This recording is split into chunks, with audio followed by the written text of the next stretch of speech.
App கி அதாலத்துல film star Manoj Bajpai மேல போடப்பட்ட முதல் குற்றச்சாட்டு என்னன்னா, இவரு ரொம்ப அடம் பிடிக்கிறவர். சார், நீங்க சின்ன வயசுல இருந்து ரொம்ப அடம் பிடிப்பீங்களாமே. கூரை போட்டிருக்கிற ஸ்கூல்ல படிக்க மாட்டேன், கிராமத்தில் இருக்க மாட்டேன், கண்டிப்பா நான் ஆக்டர் ஆவேன், ஆனா அதை நான் யாருக்கும் சொல்லாம அமைதியா ஆவேன். சொல்லாம இருந்ததுனால தான் நான் இங்கே வர முடிஞ்சது. ஒருவேளை சொல்லியிருந்தா ஒழுங்கா அந்த ஊர்ல அங்கேயே இருன்னு சொல்லியிருப்பாங்க. அங்க இருக்கிறவங்க யாரும் அங்கிருந்து என்ன போக விட்டுருக்க மாட்டாங்க.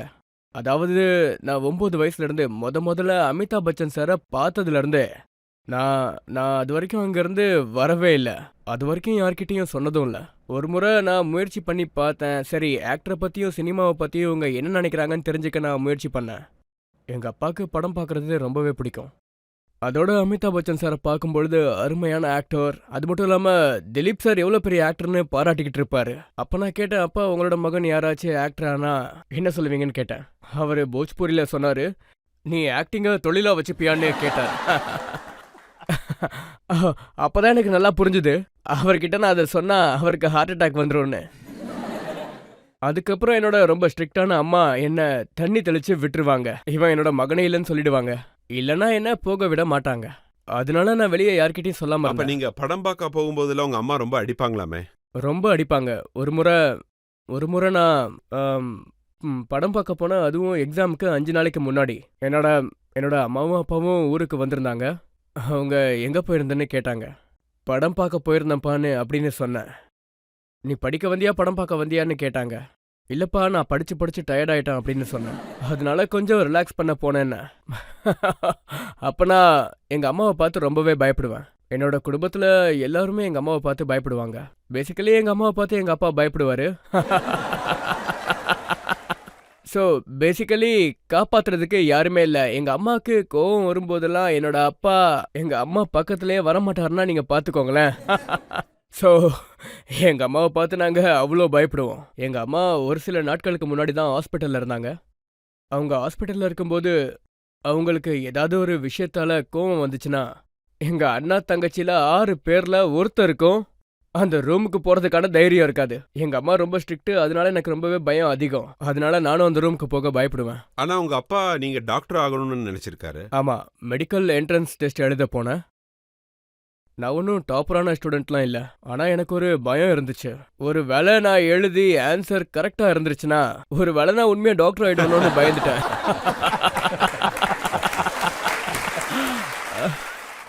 ஓ, அதில் கொஸ்டின்ஸ் இருக்கும்ல சார்.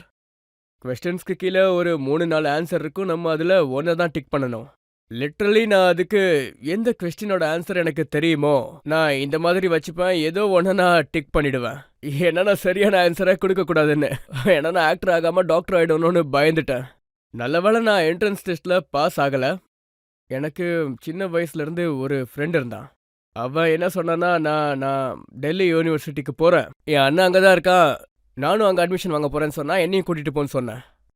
அவன் என்கிட்ட காசு இருக்கான்னு கேட்டான். இல்லை, அப்பா எவ்வளோ கொடுப்பாருன்னு தெரியாதுன்னு சொன்னேன். ரிசர்வேஷன் பண்ணாதான் போக முடியும்னு சொன்னால் எனக்கு அப்போ அதை பற்றி ஒன்றுமே தெரியாது. அதாவது அவ்வளோ தூரம் ட்ரெயினில் போகணுன்னா ரிசர்வேஷன் பண்ணணும்னு எனக்கு தெரியாது. அப்போது எவ்வளோ ஆகும்னு கேட்டேன். 50 ரூபா ஆகும்னு சொன்னான்.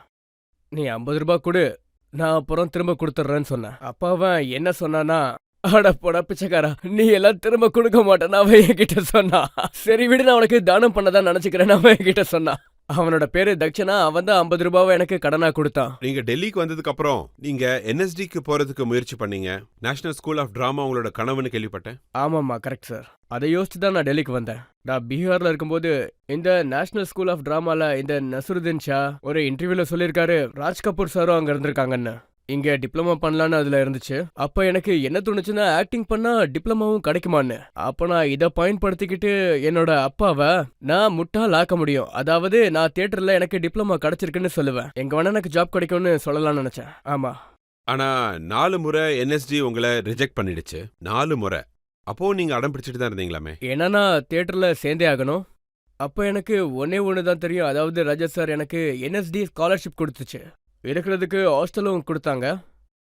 ஸோ முதல்ல நான் என்எஸ்டிக்கு இதுக்காக தான் போகணுன்னே நினச்சேன். அதாவது இங்கே சாப்பாட்டு பிரச்சனை, இருக்கிறதுக்கான பிரச்சனை இல்லைன்னு தெரிஞ்சுது. அதுக்கப்புறம் ஒரு இடத்துல எனக்கு தியேட்டர் சான்ஸ் கிடைச்சது. சொல்லப்போனா அவங்க எனக்கு 3-4 முறை அட்மிஷனே கொடுக்கல. முறை நான் ரொம்பவே கஷ்டப்பட்டேன். லைஃப்ல எல்லாமே போயிடுச்சு. வாழ்க்கையில என்ன பண்ண போறேன்ற நினப்புல இருந்தேன். அதுக்கப்புறம் கொஞ்சம் கொஞ்சமா மண்டி ஹவுஸ்ல ஒர்க் பண்ணும்போது பேரி ஜானை நான் சந்திச்சேன். அப்புறம் அவர் கூட சேர்ந்து நான் நாடகங்கள்ல நடிச்சேன். ஆனா ரிஜெக்ஷன் என்ன ரொம்பவே ஸ்ட்ராங் ஆக்கிடுச்சு. எவ்வளவு நாளைக்கு என்ன ரிஜெக்ட் பண்றீங்கன்னு பார்க்கலான்னு நீங்க இருந்தேன். ரொம்ப ஸ்ட்ராங்கா இருந்தீங்கன்னு இது மூலமா தெரியுது. ஷேகர் கபூர் உங்களுக்கு பேண்டிட் குயின்ல ஒரு கொள்ளக்காரனோட ரோல் கொடுத்தாங்க. ஆனா உங்களோட ஆக்டிங்கை யாரும் கவனிக்கவே இல்லைன்னு உங்களுக்கு எதுவும் தோணலையா? அந்த நேரத்துல எனக்கு டைலாக் கிடைச்சதே ரொம்ப பெரிய விஷயம். அதாவது நீங்க கேமரால இருக்கிறத நினைச்சு சந்தோஷப்பட்டுக்கணும். அந்த நேரங்கள்ல சைலண்ட் ரோல், சைலன்ஸ் பெர்ஃபார்மன்ஸ்க்கு அவ்வளவா மரியாதை இல்ல. ஆக்சுவலி பாத்தீங்கன்னா பேண்டிட் குயின்ல நான் இன்னொரு ஹீரோ. ஏன்னா முதல் ஹீரோ நிர்மல் பாண்டே. ஆக்சுவலி அவருக்கு நல்ல ரீச் கிடைச்சது. எல்லா டேரக்டர்ஸும் ப்ரொடியூசர்ஸும் பாம்பேல அவர் பின்னாடி தான் சுத்திக்கிட்டு இருந்தாங்க. அதுல இன்னொரு ரோலான மான்சிங் ரோலை நான் பண்ணேன். அதுவும் ரொம்பவே நல்ல ரோல் தான். நான் நல்லாவே ஆக்டிங் பண்ணியிருக்கேன்னு எனக்கு தோணுச்சு. ஆனா 5 வருஷம் போயிடுச்சு. சொல்லப்போனா அந்த ரோல் பண்ணதுக்கப்புறம் எனக்கு ஒரு வேலையும் கிடைக்கல. என்னை பத்தி ஒரு வார்த்தை கூட யாருமே பாராட்டல. ஆனா அந்த படத்துல வேலை செஞ்ச எல்லாருக்குமே அதுக்கப்புறம் ஏதோ ஒரு படம் கிடைச்சிருக்கு. எல்லாருக்குமே ஷௌரப் சுக்லா, கஜராஜா ஆட் ஃபிலிம்குள்ள போயிட்டாரு. ஜிதேந்திர சாஸ்திரின்னு இருந்தாரு. நிர்மல் பாண்டே, ஷீமா விஸ்வாஸ் எல்லாருமே வேலையில பிஸி ஆயிட்டாங்க. நான் மட்டும்தான் வேலையே இல்லாம இருந்தேன். அப்போ நீங்க விடல. ஆனா ஒரு விஷயம் மட்டும் இருக்கு. நம்ம கிட்ட பாக்கெட்ல காசு இல்லாதப்போ, வயித்துல சாப்பாடு இல்லாதப்போ, நம்ம கிட்ட இழக்கிறதுக்கு எதுவுமே இருக்காது. சாதிக்கிறதுக்கு அந்த வானம் மட்டும்தான் இருக்கும். என் மனசுல நான் அதை ஸ்ட்ராங்கா வச்சுக்கிட்டேன். அதுக்கப்புறம் மகேஷ் பட் சுவாபிமான் அப்படிங்கிற படத்துல உங்களுக்கு ஒரு ரோல் கொடுத்தாருல. ஆனா அதுக்கும் எந்த யூஸ் இல்லாம போச்சுல.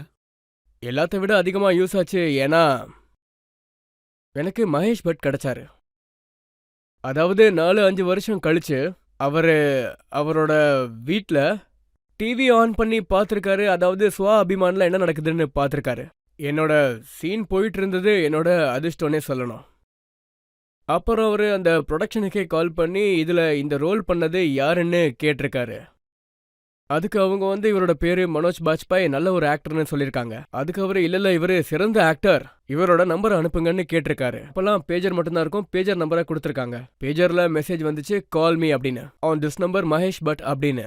எனக்கு என்னமோ என்ன வச்சு யாரோ விளையாடுறாங்க அப்படின்னு தான் தோணுச்சு. நான் என்ன சொல்ல வரேன்னு உங்களுக்கே புரிஞ்சிருக்கும்ல.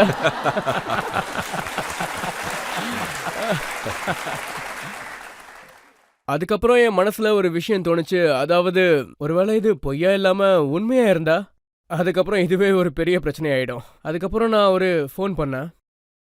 அப்ப நான் அவர்கிட்ட பேசினேன். அவரு இப்பவே என்ன வந்துருன்னாரு. அதுக்கப்புறம் நான் அவர் வீட்டுக்கு போயிட்டேன். அதுக்கப்புறம் அவரு தமன்னா படத்துல எனக்கு ஒரு ரோல் கொடுத்தாரு. பூஜா பட்டோட முதல் ப்ரொடக்ஷனோட படம் அது. அதுல பரேஷ் ரவால் சார் இருந்தாரு. அதுலயும் ஒரு இன்ட்ரெஸ்டிங் ஸ்டோரி இருக்கு. பரேஷ் ரவால் சாருக்கு டேட்ஸ்ல பிரச்சனை இருந்துச்சு. மகேஷ் பட் என்னோட வேலையை பார்த்ததுக்கப்புறம் அவர் ஒரு எண்ணத்தோட தான் இங்க கூப்பிட்டுருக்காரு.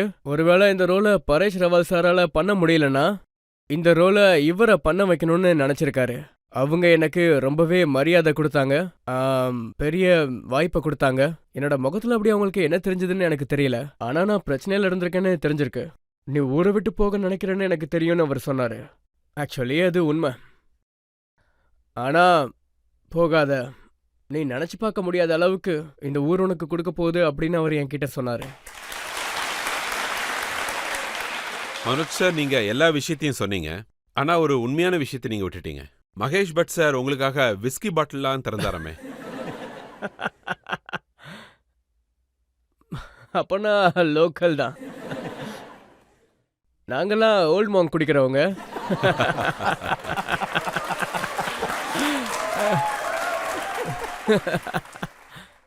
அதோட அது சிலருக்கு மிலிட்ரி கேண்டீன்ல இருந்து ரொம்பவே கம்மி விலையில கம்மி கிடைக்கும்ல? விலையில கிடைக்கும். ஆமாமா, ரொம்பவே கம்மி விலையில கிடைக்கும். நாங்க அதை எடுத்துப்போம்.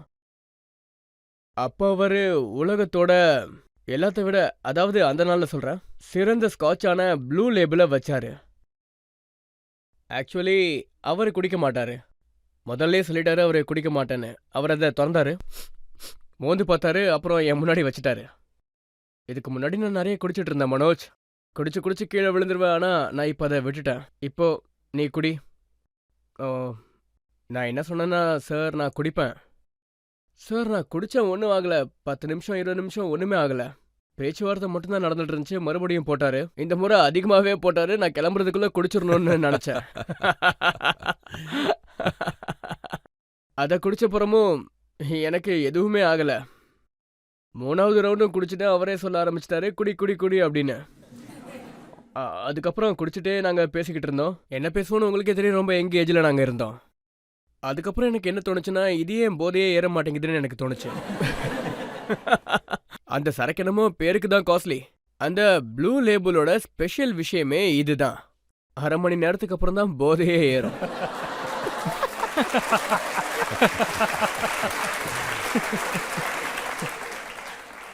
அது வரைக்கும் நான் 4 ரவுண்ட் அடிச்சிட்டேன்.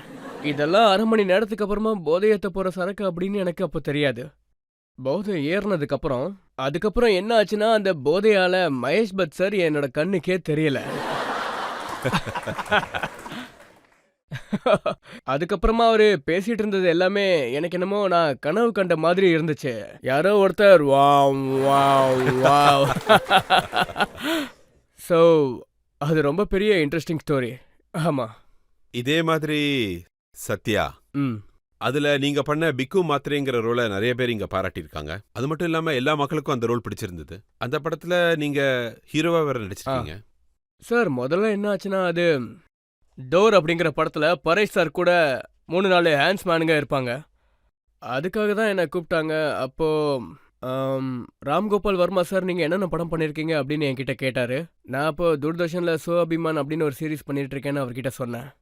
அப்போது அவர்கிட்ட நான் பேண்டிட் குயின் தான் நான் முதல்ல பண்ணதா சொன்னேன். அப்போ அவர் பேண்டிட் குயின்ல நீ என்ன பண்ணன்னு கேட்டாரு. அது என்னோட ஃபேவரட் படம்னு சொன்னாரு. நான் சேகர் கபூர் கூட அந்த படம் பார்த்ததுக்கு அப்புறம் இதே மாதிரி நான் ஒரு நல்ல படத்தை உருவாக்கணும்னு நினைச்சிருக்கேன், இல்லைன்னா நான் ஒரு டேரக்டரே இல்லைன்னு சொன்னாரு. அப்படின்னா சார் நான் அதில் மான்சிங் ரோல் பண்ணியிருக்கேன்னு சொன்னேன். அப்போ அவரு நீ மான்சிங் ரோல் பண்ணியானாரு. நான் ஆமான்னு சொன்னேன். நீ பார்க்க எங்க தெரியறனாரு. அப்போ நான் அதில் சார் மேக்கப் கூட போட்டாங்கன்னு சொன்னேன். அவரு சீட்ல இருந்து அப்படியே எழுந்து நின்னுட்டாரு. நீ எதுக்காக வந்திருக்கியோ அந்த ரோல் மட்டும் நிச்சயமா நீ பண்ணக்கூடாது அப்படின்னு சொல்லிட்டாரு. இதுல 35,000 தவிர வேற எதுவும் கிடைக்காது. அது மட்டும் இல்லாம நான் அதுல உனக்கு மெயின் ரோல் கொடுக்கறேன்னு என்கிட்ட சொன்னாரு. இப்போ நீ இப்பவே நீ பண்ணிக்கிட்டு இருக்க எல்லா வேலைகளையும் விட்டுரு. அந்த ரோல் நீ தான் பண்ணணும். அதுக்கான ஸ்கிரிப்டுக்கான எல்லா வேலைகளும் நடந்துட்டு இருக்குன்னு சொன்னாரு. என் மனசுல என்ன போச்சுன்னா, மும்பைல இந்த மாதிரி சத்தியங்கள் பண்றது சகஜமான ஒரு விஷயம் தானே. ஆனா இதுவரையும் எதுவும் நடந்ததில்ல. இதுவும் ராம்கோபால் சார் பண்ற ஒரு சாதாரணமான சத்தியம் தான் நினைச்சேன். இல்ல வேணா சார், எனக்கு 35,000 ரோலே கொடுத்துருங்கன்னு சொன்னேன். அதுக்கப்புறம் இதை பண்ணீங்கன்னா அதையும் நான் பண்றேன் சார் அப்படின்னு நான் சொன்னேன். அப்போ அந்த விஷயத்த அவரு அவ்வளோ சீரியஸா சொல்லியிருக்காருன்னு எனக்கு தெரியாது. அவரு மும்பை மாஃபியான்ற படத்தை எடுக்கணும்னு நினைச்சாரு. என்ன மெயின் ரோல்ல போடணும்னு நினைச்சிருக்காரு. அதுக்கப்புறம் நான் அனுராக் கஷ்யப்பை கூட்டிட்டு போனேன். ஷௌரப் சுக்லா வந்தாரு. எல்லாரும் எழுத ஆரம்பிச்சதுக்கு அப்புறம் அப்பதான் அவங்க என்ன பண்றாங்கன்னு எனக்கு தெரிய வந்துச்சு. அதுல ஹீரோ ரோலை வேற யாருக்காவது கொடுக்குறேன், அதுல வேற ரோலுக்கு எனக்கு ஒரு ஆக்டர் வேணும், அதை நீ பண்ணுன்னு சொன்னாரு. அதுல என்னோட மனசு எவ்வளவு உடஞ்சதுன்னு சொல்லவே முடியாது. மறுபடியும் அந்த ஆக்டிங் ரோல் அப்படின்னா என்னோட கெரியர் வாழ்க்கை பூரா இப்படியே இருந்துருமான்னு நான் நினைச்சேன். ஆனா பீக்கு மாத்திரேன்ற ரோல் என்னோட வாழ்க்கையில என்னோட வாழ்க்கையை மாத்துறதுக்காக மட்டும்தான் வந்திருக்கு. அதுக்கப்புறம் என்னோட கெரியரையே முழுசா மாத்திடுச்சு. அந்த படம் பாக்ஸ் ஆஃபீஸ் ஹிட் ஆச்சு. ஆனா அந்த மாதிரி ரோல்ஸ் பண்றதுல உங்களுக்கு எதுவுமே பிரச்சனை இல்லையா? ஏன்னா பீகார்ல நீங்க இருந்த ஊர்லயே ஒரு கேங் ஃபார்ம் பண்ணி நீங்க சுத்திக்கிட்டு இருந்தீங்க. ஆமா, நான் 12th எக்ஸாம்க்கு அப்புறம், போர்டு எக்ஸாம்ஸ்க்கு அப்புறம் அங்கிருந்து என்னால் வெளியே வர முடியல சார். அப்போ அங்கே பண்ணுறதுக்கு எதுவுமே இல்லை. தியேட்டர் இல்லை, ட்ராமா இல்லை. அப்போது நான் அங்கே இன்னொரு கோர்ஸ் ஒன்று பண்ணிகிட்டு இருந்தேன். காலேஜில் ஒரு கோர்ஸ் பண்ணிகிட்டு இருந்தேன். மனசே இல்லாமல் தான் நான் அங்கே படித்தேன். அங்கே நிறைய நண்பர்கள் கிடைச்சாங்க. அதுக்கப்புறம் நான் நிறைய ஃபன் பண்ண ஆரம்பிச்சிட்டேன். இந்த ஸ்ட்ரீட் ஃபைட், எங்கேயாச்சும் போகணுன்னா கேங்கோட போகிறது, படங்கள் பார்க்க போகிறது, அந்த தெரு ரவுடிகளோட சண்டை போட போகிறது, இந்த தெரு ரவுடிகளோட சண்டை போட போகிறது. அந்த வாழ்க்கையை நான் ரொம்ப நெருக்கமாக பார்த்துருக்கேன். பெரிய பெரிய கிரிமினல்ஸை நான் பார்த்துருக்கேன். ஒருவேளை பீக்கு மாத்திரையோட பெர்ஃபார்மன்ஸ் அதை நான் நல்லபடியாக பண்ணேன்னா அவங்களோட வாழ்க்கையை நான் நெருக்கத்துல இருந்து பார்த்ததால தான். அதோட பீக்கு மாத்திரே மும்பை மாஃபியா கிங். ஆனால் ஆனா முழுக்க முழுக்க நான் ரெஃபரன்ஸ் எடுத்ததே என்னோட சொந்த ஊர்ல இருக்கிற ஒரு பெரிய கிரிமினல் கிட்ட இருந்து. அவரும் கலர்ஃபுல்லா ட்ரெஸ் எல்லாம் போட்டிருப்பாரு.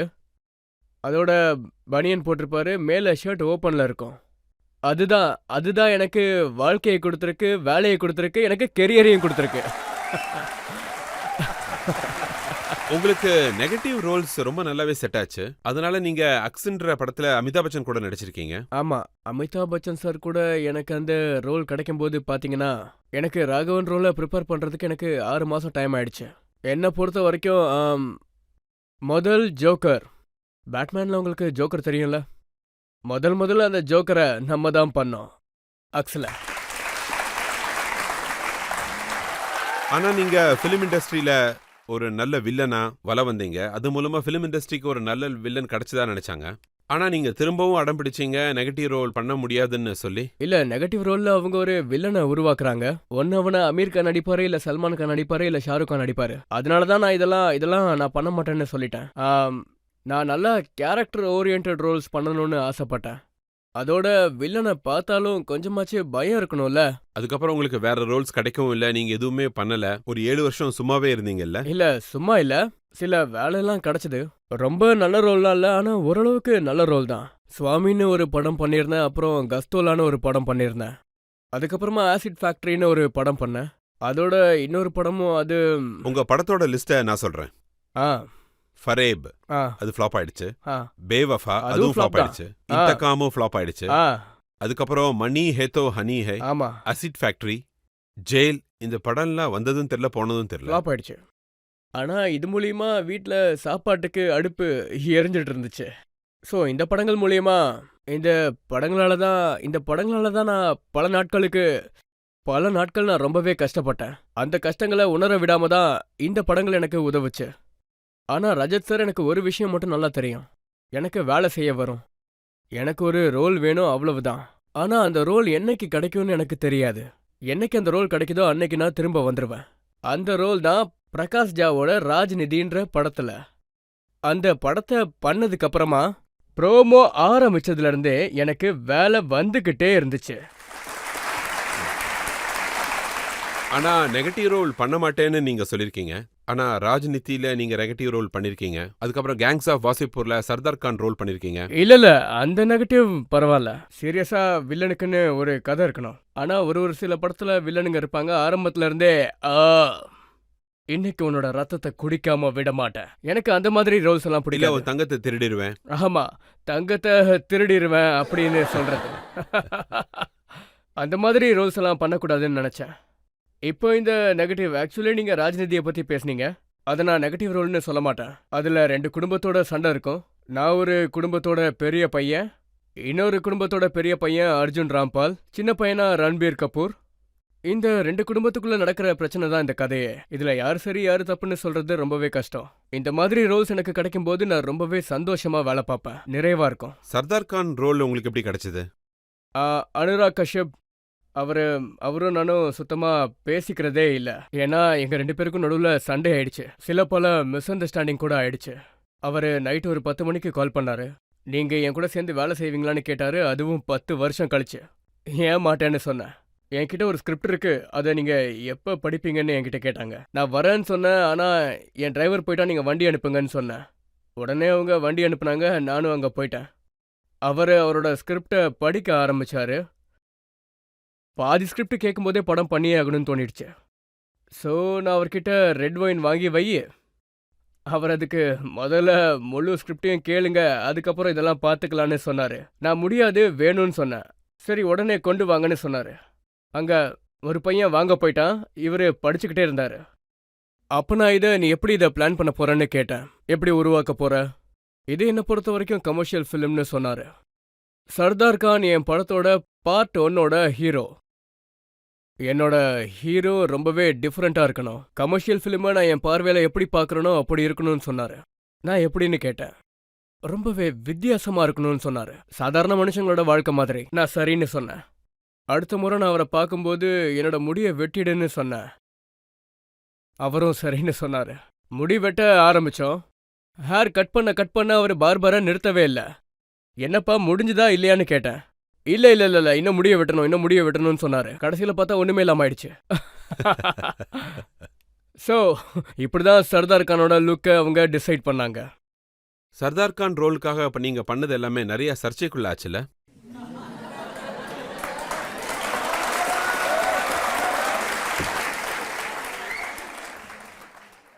என்னோட விதி என் வாழ்க்கையோட சோகம்.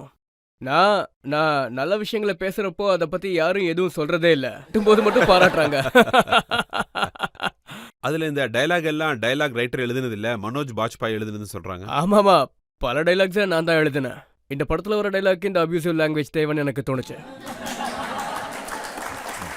ஸோ எனக்கு இந்த இடத்துல சீன் முடியக்கூடாதுன்னு தோணுச்சு. இருக்கிற சீன் நல்லபடியா கன்க்ளூட் ஆகணும்னு எனக்கு தோணுச்சு. ஸோ நான் சீனை இம்ப்ரூவைஸ் பண்ணேன். நான் இம்ப்ரூவைஸ் பண்ணதுக்கப்புறம் அங்கிருந்த டாக்டர் ஒருத்தர் சிரிச்சே கீழே விழுந்துட்டாரு. அப்போ அவரு மனோஜே இதை சொல்லும்போது நான் ஏன் சொல்லக்கூடாது அப்படின்னாரு. அப்போ டைரக்டர் என்ன சொன்னாருன்னா, உங்களுக்கு வாய்ப்பு கிடைக்குதுன்னா திட்டுறது சரியா இருக்குன்னா நீங்க திட்டுங்க. ஸோ அவரும் அதை ட்ரை பண்ணாரு. அவர் ட்ரை பண்ணும்போது டைரக்டர் சீனை அப்படியே நிறுத்திட்டாரு. இல்ல இல்ல இட் இஸ் நாட் ஒர்க்கிங்னாரு. உங்க திட்டு கொஞ்சம் வித்தியாசமா நல்லா இருந்துச்சுன்னு சொன்னாரு.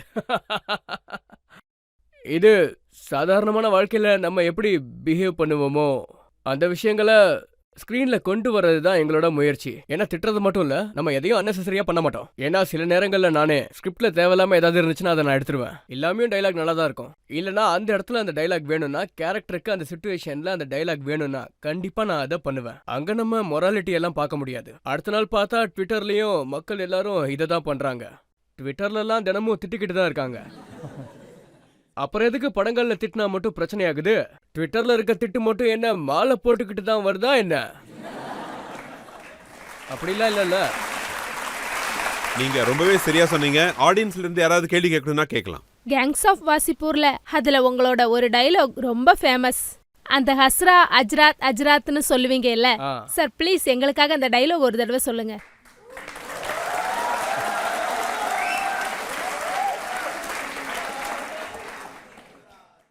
அதுல ஒரு திட்டு இருக்கு, நான் அதோட சேர்த்து சொல்றேன். நீங்க வேணும்னா மியூட் பண்ணிக்கோங்க. ओके। हजरात हजरात हजरात, बड़े अफसोस के साथ ये सूचित किया जाता है कि कल रात वासेपुर की एक लड़की को अगवा कर लिया गया है। हजरात, अगले 24 घंटे में लड़की अपने घर नहीं पहुंची तो पूरे इलाके में इतना बम मारेंगे कि इलाका धुआं धुआं हो जाएगा और रामाधीर सिंह के पूरे खानदान से का नाच नचाएंगे।